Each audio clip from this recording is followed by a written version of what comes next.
Mukama yeebazibwe, bantu ba Katonda abalungi, mbabuuzaako mu linnya lya Mukama waffe Yesu Kristo, era ne mbeebaza okuwaayo obudde, abo bonna abawaayo obudde n'owuliriza obubaka buno, n'owuliriza n'oddamu okusinziira ku nnyonta ebeera munda mu ggwe, kubanga gy'oyongera okuwuliriza oyina ekibi ekiba kyeyongera mu ggwe. Munda mu ggwe, mu mmeeme eyo, emmeeme eyongera okukwatagana n'omwoyo ne babeera kimu. Ekitangaala ekiri mu ggwe ne kyongera okwaka. Bantu ba Katonda abalungi, leero tugenda kuba nga tugabana era Omwoyo Mutukuvu agenda tukulembera tugabane. Lwaki Mukama atuwa okubikkulirwa? Lwaki mu biseera nga bino tulaba nti Mukama atuwa okubikkulirwa? Ne tumanya ku bintu eby'enjawulo, ne tumanya ku Adamu bwe yali afaanana, yali wa kitangaala. Lwaki Mukama agenda kukomyawo ekitangaala ekyo tuddemu twogere ne Katonda? Mukama alina ensonga lwaki atuwa okubikkulirwa kuno, era y'ensonga gye tugenda okwogerako leero. Osuubira lwaki owulira ebintu bino? Lwaki Mukama atuwa ebintu bino? Era oba owuliriza, towuliriza buwuliriza nti bikunyumira, birungi okuwulira. Ebigambo bino eby'okubikkulirwa Mukama alina ensonga lwaki abituwa, era ng'ekimu ku byo gy'okoma okuwulira, kino kitangaala kijja munda mu ggwe. Ggwe kitangaala bwe kijja munda mu ggwe, oba oli mu kwambazibwa. Gye kyongera okujja mu ggwe, oli mu kwambazibwa ekyambalo eky'ekitangaala. Era tuli mu kwambazibwa. Nga bw'oba oyambala olugoye n'oluwulira olugoye nga lukutuddeko, ng'owulira omubiri gwo gukwataganye n'olugoye lw'oli mu kwambala. Bw'oba oyambala olugoye owulira nti kati olugoye ndi mu ddwambala lutandise okunkoonako, oluwulira ku mubiri gwo. Kati n'omwoyo, kubanga ekyambalo kye twogerako kya mwoyo si kya mubiri, togenda kikwatako n'engalo zo zino. Naye okukkiriza kwo ogenda kukwata ku kyambalo kino okirabe nako, okiwulire mu ggwe n'okukkiriza kwo. Era oyo alina okukkiriza okungi agenda kulaba bulambulukufu nnyo ekyambalo kino, akyetegereze bulungi era akiwulire bulungi. Kubanga gy'okoma okuwulira ebintu by'okubikkulirwa, owulira enkyukakyuka mu ggwe. Ke kamu ku kabonero nti munda mu ggwe oli mu kwambazibwa. Owulira enkyukakyuka n'owulira nti waliwo ekitali kya bulijjo, kubanga munda mu ggwe oli mu kwambazibwa. Munda mu ggwe owulira enkyukakyuka, owulira ekipya ekiri mu kujja mu ggwe. Okiwulira era okitegeera, kubanga towuliriza buwuliriza kunyumirwa. Bantu ba Katonda abalungi, owulira ekyambalo, ekyambalo kyo ye Kristo, okiwulira nga kyongera okutuulira ddala ku ggwe. Bantu ba Katonda abalungi, era gy'okoma okuwulira ebintu bino tewejjusa nti lwaki wabiwulira, wabula owulira ssanyu n'ogamba Mukama weebala okundeetera amawulire gano ag'okubikkulirwa.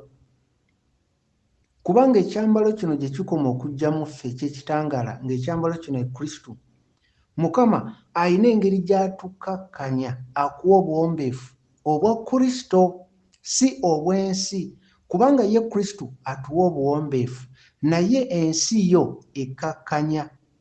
Kyanjawulo okuba n'obuwombeefu bwa Kristo n'okuba ng'ensi yekukkakkanyizza n'oba muwombeefu ng'obuwombeefu bw'ensi. Kubanga obuwombeefu bwa Kristo owulira mu ggwe nti Kristo mu ggwe yali mu kukkakkana eri mulirwanaawo, kubanga owulira ng'ekyambalo kya Kristo kiri mu ggwe, nga ggwe oli mubiri gwa Kristo, nga Kristo mu ggwe yali mu kukkakkana. So ng'ate obukakkamu bw'ensi omuntu asobola okukkakkana olw'embeera emwetoolodde oba omulimu. Omuntu n'aba mukkakkamu n'aba hambo olw'omulimu, naye nga si kya mwoyo. Ekyokulabirako, omuntu ayinza okuba nga weeta mu woteeri, ng'ekikula ky'omulimu ogwo balina kuba bawombeefu na bakkakkamu. Omuntu asobola okuba nga, oba katugeze musirikale, nga ekikula ky'omulimu gwabwe alina okwewombekera mukama we. Obwo obukakkamu bwa njawulo n'obwa Kristo. Omuntu asobola okuba nga musibe, era olw'okuba musibe bw'aba ayogera n'omusirikale amutwala oba omukulu yenna amutwala, alina kukkakkana. Obwo obuwombeefu embeera y'ebeera ekukkakkanyizza. Osobola okuba ng'oli mwana ne weewombeeka eri muzaddewo, osobola okuba ng'oli mukozi ne weewombeka eri mukamawo, obwo obuwombeefu bulala, naye njogera ku buwombeefu obwa Kristo, ng'owulira Kristo mu ggwe y'ali mu kwewombeekera oyo yenna yenna akwetoolodde. Ekyo kya njawulo, kuba obuwombeefu obwa Kristo owulira mu ggwe nga n'ebitonde byonna biraba Kristo ali mu ggwe. Owulira nga ebitonde byonna byonna ebikwetoolodde biwulira olulimi lw'oyogera, era omanya nti bikutegedde nti w'oli. Okubeerawo okwo kati gye tukoma okufuna okubikkulirwa, ekyo Mukama akituteekamu. Era emu ku nsonga lwaki Mukama atuwa okubikkulirwa bantu ba Katonda balungi, Mukama aba ayagala kulaga ensi na kulaga buli muntu engeri amagezi g'omuntu gye gaba nga tegalina busobozi kutegeera bya Mwoyo. Bino we tufuna okubikkulirwa gye tukoma okutegeera nti amagezi g'ensi, endowooza y'abantu, obwongo tebusobola kutegeera byama bya Katonda emirembe gyonna. N'olwaleero tebusobola, n'emabega tebwasobola, ate endowooza y'omuntu n'obwongo bwe tebulitegeera bya Katonda. Kati kye kimu ku nsonga lwaki Mukama atuwa okubikkulirwa, tusobole okutegeera ekyo. Kubanga obuwanvu bw'okubikkulirwa kuno, obunene, obugazi bw'okubikkulirwa kuno, emirembe n'emirembe bulisigala nga buli wala nnyo n'entegeera y'amagezi g'omuntu. Kuba laba Adamu bwe yali afaanana nga wa kitangaala, emirembe giri gyonna gyonna era kyalema okuyingira mu ntegeera y'amagezi g'omuntu. Naye bwe tubeera mu Mwoyo, okubikkulirwa kuno Mukama atandika okukitulaga ne kyongera okutegeerebwa oyo omukkakkamu era oyo omwangu, era oyo akkiriza n'asobola okukitegeera. Bantu ba Katonda abalungi, era Mukama atuwa okubikkulirwa kuno n'akuteeka mu mitima gy'abo abakkakkamu, abangu, abalinga abaana abato. Ekyo Mukama akikola okuswaza abagezi b'ensi eno. Era nga bw'akituwa okubikkulirwa okwo, Mukama asobola okukuwa n'amayinja, asobola okukuwa n'ebimera. Okubikkulirwa okwo kwe tutegedde, bantu ba Katonda balungi, buli kitonde kyonna kyonna kitegedde ekyo ffe kye tutegedde, naye abagezi b'ensi ne batabitegeera. Era Mukama atuwa okubikkulirwa kuno tutegere nti ng'omuzimbi yenna ng'agenda kuzimba, asooka kuteekateeka w'agenda okuzimba, n'ateekateeka ki ky'agenda okukozesa. Kati mu Katonda otuwa okubikkulirwa kuno, Katonda aba ali mu twoleka nti ye yekka yekka eyatonda eggulu n'ensi y'amanyi ki ekirina okubeera wa. Era okubikkulirwa kuno kwe tulaga nti Katonda ye yateekateeka. Era kyongera otulaga nti ye yekka yekka Katonda ekyo kyatuwa okubikkulirwa yakikkiriza okutuula mu mitima gy'abo abakkiriza. Era Mukama mu kubikkulirwa kuno atulaga ekisa kye n'okwagala eri ensi yonna, n'atulaga n'ekkubo lye yatonda nga lye tulina okukwata mu Mwoyo. Era mu kubikkulirwa kuno twongera okutegeera nti Katonda yekka yatonda eggulu n'ensi, yekka yekka y'amanyi ki ekirina okukolebwa, kirina kukolebwa ddi, kirina kukolebwa kitya, era lwaki. Era lwaki kino oba kiri, lwaki kino weekiri. Nga bwe tulaba ku revival, tulaba nti Adamu nga bakamutonda yali wa kitangaala, naye n'afiirwa ekitangaala n'afa mu Mwoyo. Kati tulaba Katonda aleeta okubikkulirwa, tutegeera lwaki kati yaleeta Kristo. Ntegeera Kristo kye kitangaala ky'ensi, azzeewo kiri ekitangaala Adamu kye yafiirwa. Kati mu kubikkulirwa kuno Mukama atandika otulaga y'ensonga lwaki yatuwa sitoola ya Moridekaayi, lwaki Mukama atuwa sitoola ya Joseph. Kati Mukama watuwa okubikkulirwa kuno okubuusabuusa kwonna kwonna kwonna mu nsi eri ebintu bya Katonda kujja ku nkomerero. Oyo akkiriza n'atakkiriza bonna Mukama okubuusabuusa okwo akuleeta ku nkomerero ne kukoma. Ababuusabuusa Katonda ne basigala balanga bagaana nga bawakana, naye ng'obujulizi Mukama bw'abatuwadde buba tebwegaanika, tebuwakanika, buba bweraga kyere. Era Mukama atuwa okubikkulirwa nga ky'ayagala, ayagala ebintu byonna tubirabe mu butuufu bwabyo nga bwe yagenderera okuva ku ntandikwa.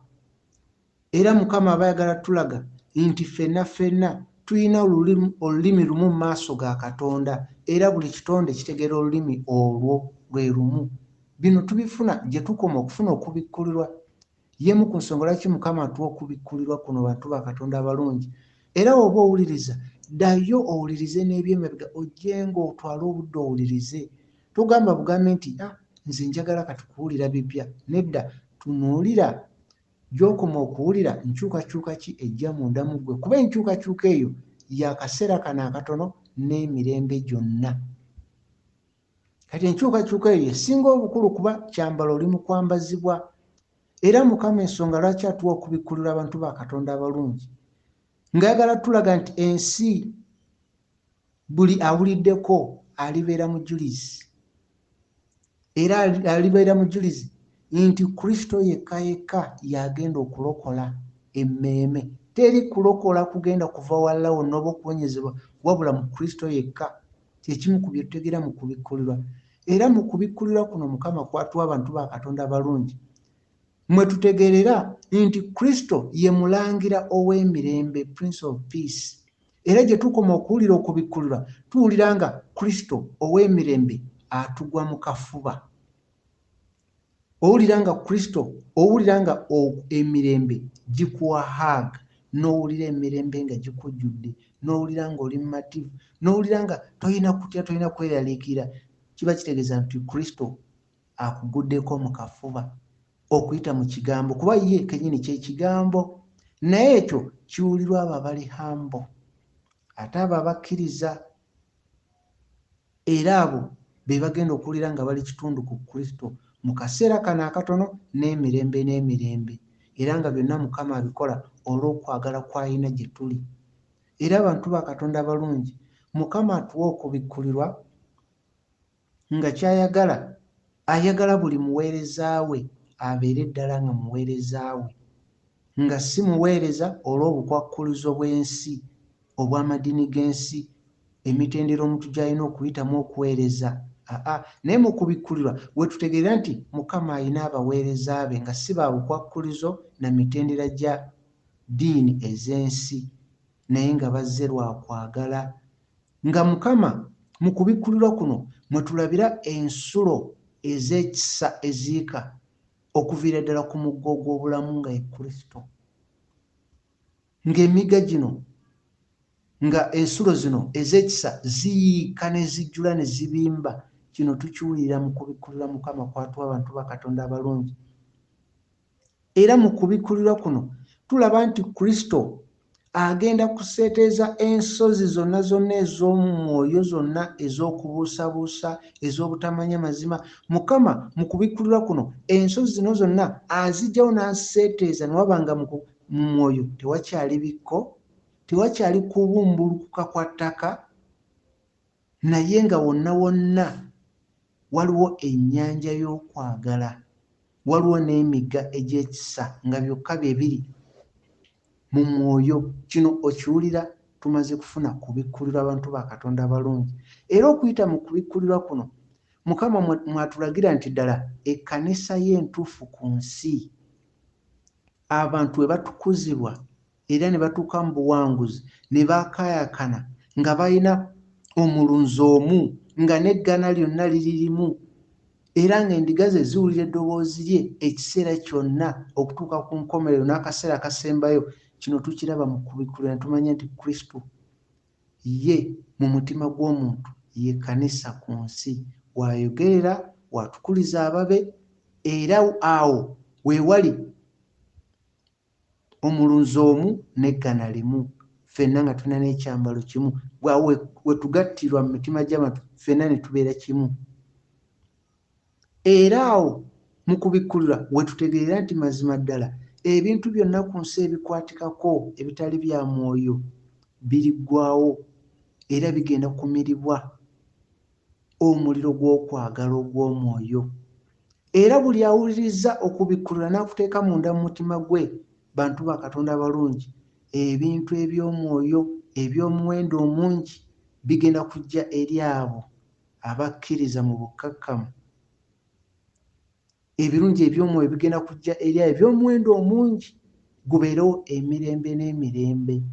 Era oyo yenna awuliriza n'anyiiga ng'awulidde okubikkulirwa n'abuusabuusa akaseera kano akatono ak'obulamu, mangu ddala ajja kusanga kaweddewo ng'ayingidde mu kiseera ekiwanvu ennyo ekigenda okubeeramu obusungu bwa Katonda nga bugenda mwambala ng'ekyambalo.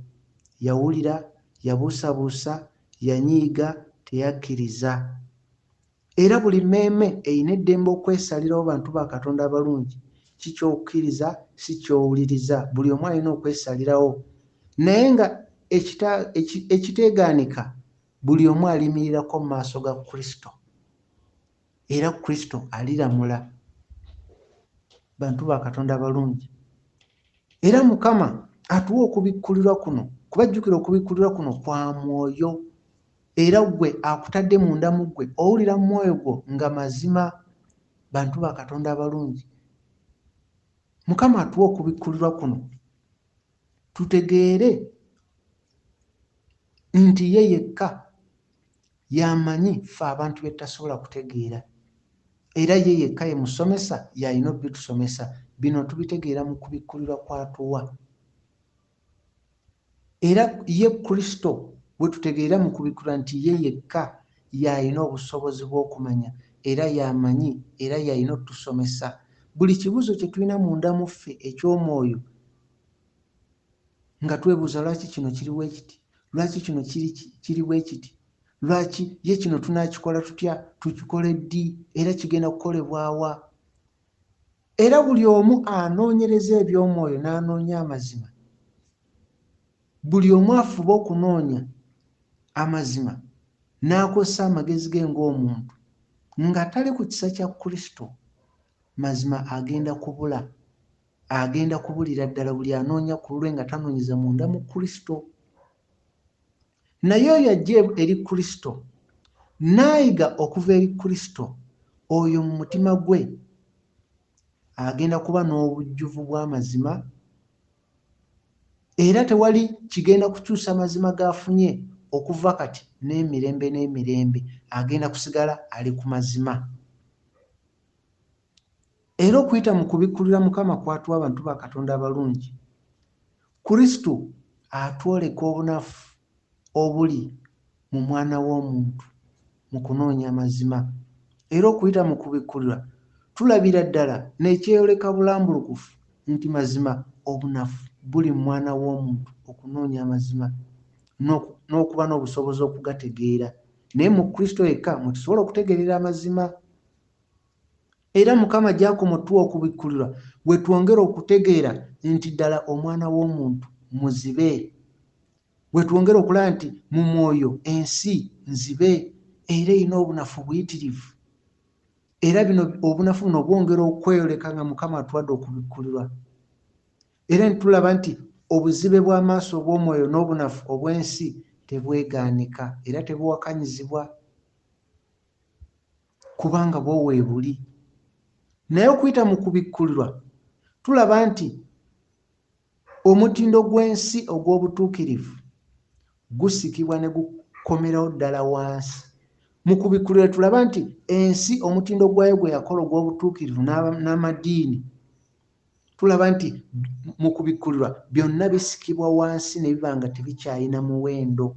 Ne tulaba nti biri mu ndowooza z'abantu era byansi, era ebigendererwa bya kusinza muntu munne. Kwegamba ensi egenderera omuntu asinze muntu munne olw'ebigendererwa eby'omuntu oyo gwe basinza. Kati mu kubikkulirwa tulabira nti ensi erina ebigendererwa byayo omuntu asinze muntu munne. Era tulaba nti mu kubikkulirwa tulabira nti amadiini galina ekigendererwa eky'okufuga bannaabwe nga tebamanyi. Kubanga mu ddiini omuntu afuga banne nga tebamanyi. Ekitiibwa ekyalibadde ekya Katonda ne bakiwa omulala. Naye w'omanya nti Kristo ali mu ggwe, olaba nti Kristo avunnamira Kitaffe.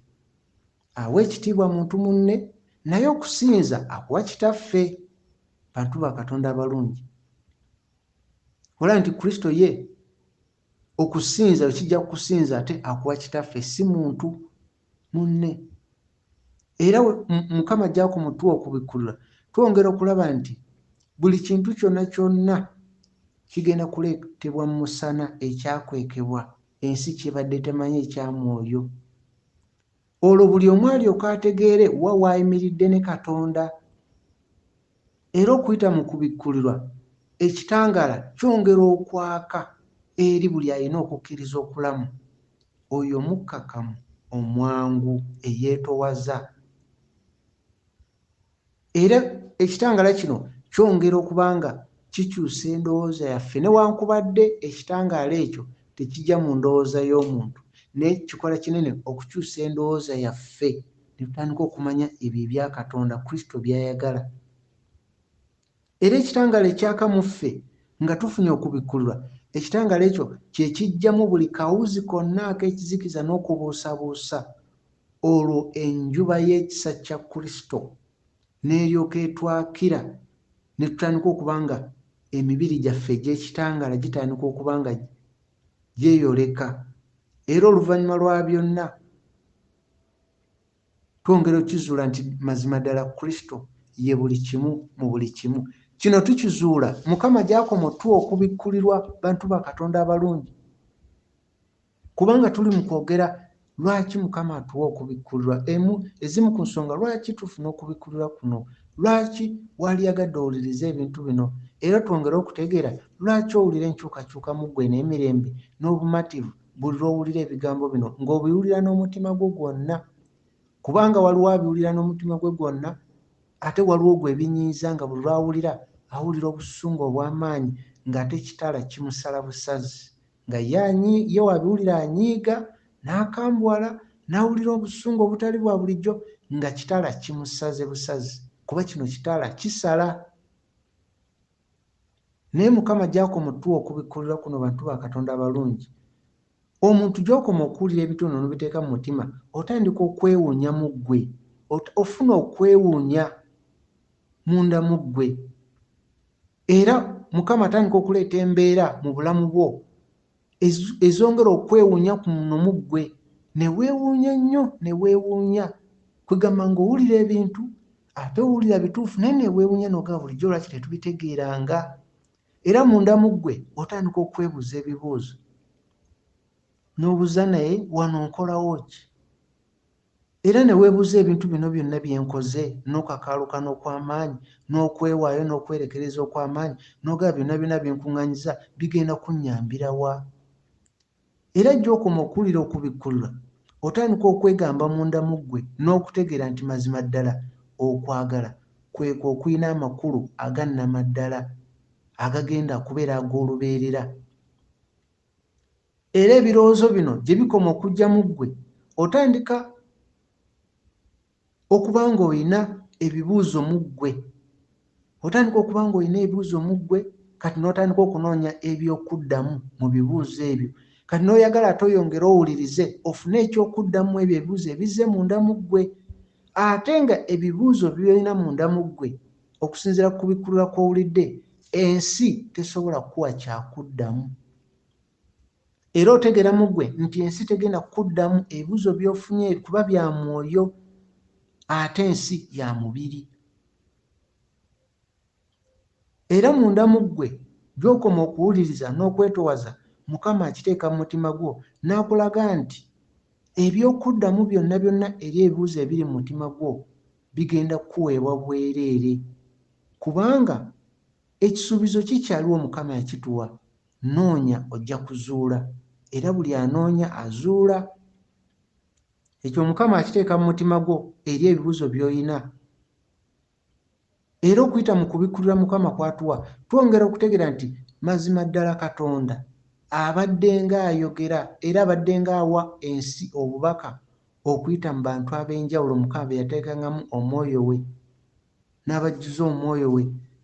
Era ensi bangi yabagaananga era yabawakanyanga.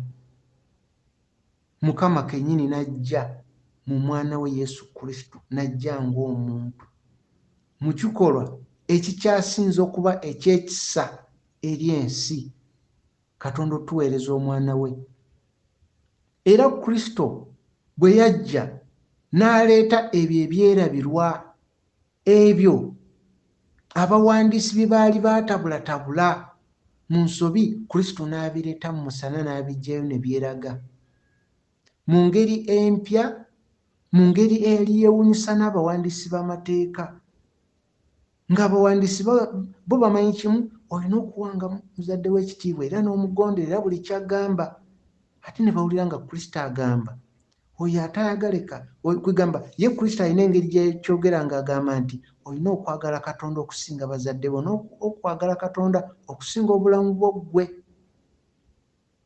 Ng'era Kristo byonna byeyogera byayongera okutereeza ensobi ezaali mu biwandiiko, era Kristo byeyogera byayongera okuggyayo obulambulukufu, ng'era bingi byayongera kutegeerwa oyo eyalina ennyonta era omukkakkamu omuwombeefu yekka ye yategeera. Era eyo enjigiriza ya Kristo neeba nga ly'ekkubo eritwala mu bulamu obutaggwaawo.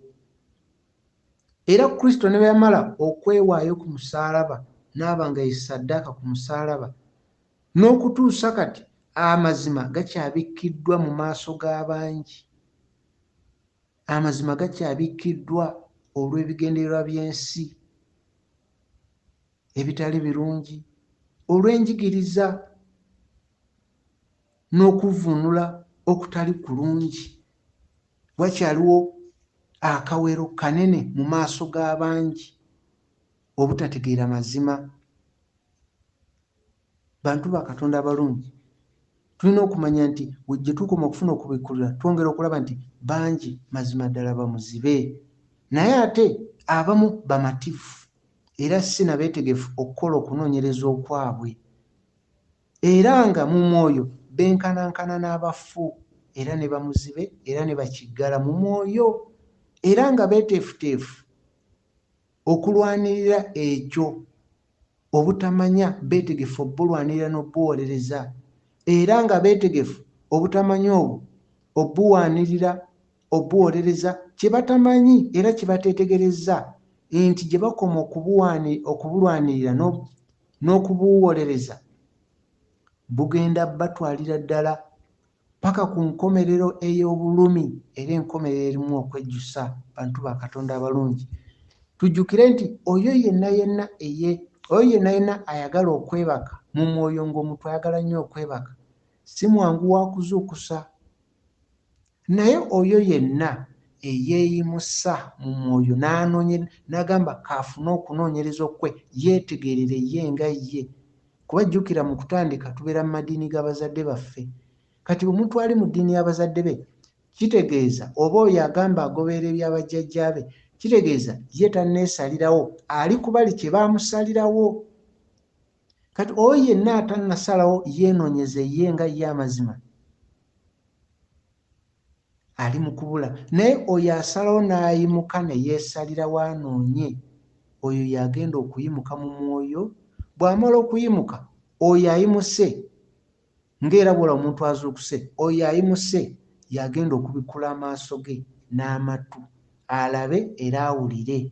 Kuba oliwo omuntu abadde yeebasa abatalaba abatawulira, era oyo alabye abikkudde amaaso n'alaba era n'awulira, ono yagenda okwetegereza mu ngeri ennyangu era engeri eyoleka obulungi, buli kimu nga kirambulukufu, yagenda okulaba ekkubo eritwala ewa Katonda nga ye Kristo, oyo azuukuse mu mwoyo. Era oyo yagenda okutandika okuwuliriza ebigambo, era ebigambo egyakoma obiwuliriza eby'okubikkulira, agenda kwongera okuba nga awo azuukuka munda mu ye, afuna spiritual awakening munda mu ye. Era oyo yagenda okwongera okulaba mu kubikkulira, ayongere okulaba amazima Kristo g'atuleetera.